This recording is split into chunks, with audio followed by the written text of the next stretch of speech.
আবু হুরায়রা বললেন চোর আসবে রাত্রিবেলা, আমি বাইতুল মালের মধ্যে পালায় রইলাম, আজকে চোর তোরে ছাড়া যাবে না।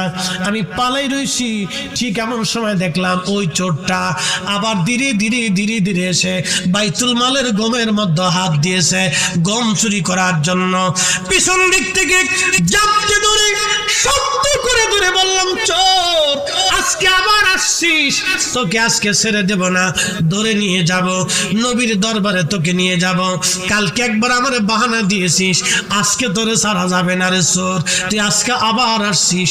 চোর এবার কেঁদে দিয়ে বলল, আবু হুরায়রা রে, আমারে মাফ করে দাও, আমার বাচ্চারা না খেয়ে রইছে, বাচ্চারা ক্ষুধার কারণে কান্না করতেছে, এই জন্য আমার বড় দয়া হচ্ছে রে আবু হুরায়রা, আমার সন্তানরা না খাওয়া, আমারে কষ্ট দিও না, আমার বাচ্চারা ক্ষুধার্ত, আজকে তুমি আমার ছেড়ে দাও, আমি আর কোনোদিন আসবো না।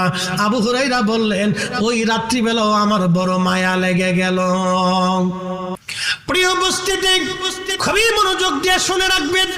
হযরত আবু হুরায়রার মনে বিরাট বড় মায়া লাগলো, চোর ছেড়ে দিয়েছে, আবার ফজরের আযান দিল, আসসালাতু খায়রুম মিনান নাওম।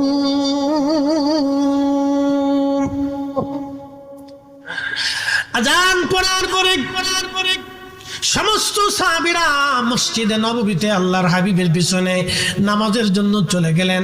আবু হুরায়রা বলেন, আবু নামাজের কাতারে নামাজ শেষ করার পরে আল্লাহর নবীর আদত ছিল প্রত্যেক ফজরের নামাজের পরে নবীজি ঘুরে বসে সাহাবীদেরকে তালিম তরবিয়ত দিতেন।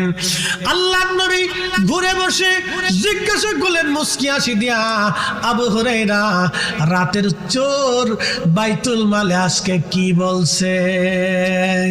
আবু হুরায়রা মুস্কি হাসি দিয়ে বলেন, ইয়া রাসূলুল্লাহ, ছেলে সন্তান মেয়েরা ক্ষুধার্তর অভিযোগ দিয়েছে, কান্নাকাটি করছে, আমি আবু হুরায়রার মনে বড় মায়া লাগছে হুজুর।